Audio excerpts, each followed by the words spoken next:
Hindi tayo mamamatay tao! Sinong kasabwat mo? Wala si Mayoso! Puputok ko to! Ibaba mo pa rin mo!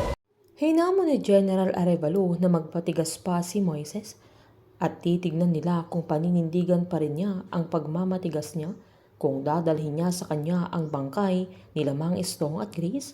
Kaya nagpumigla si Moises at binantaan niya ang general na huwag niya itong idamay na agad siyang sinakal ni David. Nanindigan si General Arevalo na sa kanya ang desisyon kung ayaw niyang madamay ang mga mahal niya sa buhay ay kailangan niyang aminin ang totoo. Nang sakalin siya ni David ay agad siyang tumango na magsasalita na siya dahil ayaw niyang madamay sila Mang Estong at Grace. Pag-uwi naman nila Rafael ay agad silang sinalubong nila Mercedes at Justine at sinabihan niya ang asawa niya na hindi siya sumasagot sa mga tawag niya, maging sila Vincent at Randy ay sinita din niya dahil ni isa sa kanila ay walang sumasagot sa kanya. Agad namang tinanong ni Rafael kung bakit siya tumatawag. Napatawang sinabi ni Justine na nahuli na si Moises, na agad namang tinanong ni Rafael kung saan at paano nila nahuli, na pinaliwanag ng binata na sa Crestwood kung saan makikipagkita sana siya kay Danica, pero hindi alam ni Moises na hinostage ni Jaime ang dalaga. Masaya pang sinabi ni Mercedes na wala na silang problema, na nagtingin na naman sila Vincent at Randy.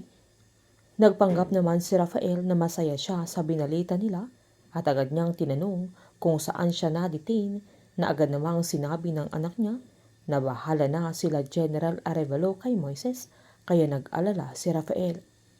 Nagulat naman siya nang biglang sumulpot si Jaime na naghihintay din pala sa kanya at sinabi niyang napakaganda ng araw na yun at sinabihan niya si Rafael na kailangan nilang mag-celebrate dahil sa mga nangyayari. Habang nagiinuman na sila ay sinaad ni Jaime na si General Arevalo na ang inutusan niyang pumiga kay Moises, na kailangan niyang malaman kung sinong tumulong sa kanya at kung anong nalalaman niya tungkol sa mga kumidnap kay Rafael, at sinaad niyang nagsalita na siya kay General Arevalo, na kinagulat ni Rafael na agad niyang tinanong kung sino ang sinabi niya na tumulong sa kanya. Agad namang sinabi ni Jaime na isang taong natuto mula sa expert na nagmana sa kanya, na masasabi niyang magaling silang makipaglaro at napapaisip siya kung papaano niya nagawa ang bagay na yun na hindi niya natunugan. Sabay sinaad niyang bibisitahin nila si Moises kung saan siya kinulong ni General Arevalo, kaya hindi alam ni Rafael kung anong nararamdaman niya sa mga sandaling yan.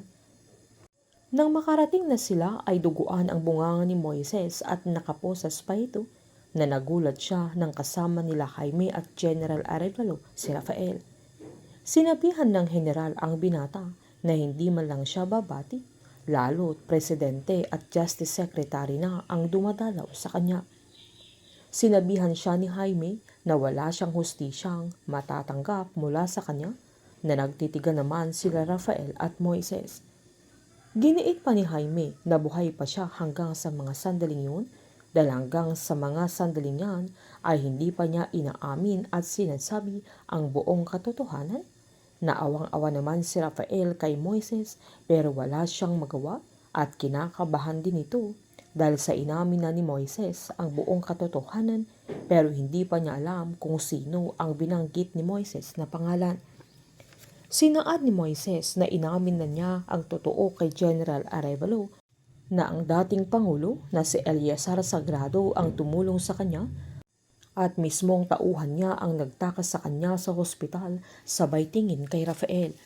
Dito na mag-uumpisa si Rafael na mag-iisip kung ano ang tama nilang gawin para lamang makatakas si Moises. Magpapanggap si Rafael na hostage ni Moises para makalabas ito at maiisahan nila sila General Arevalo at Jaime.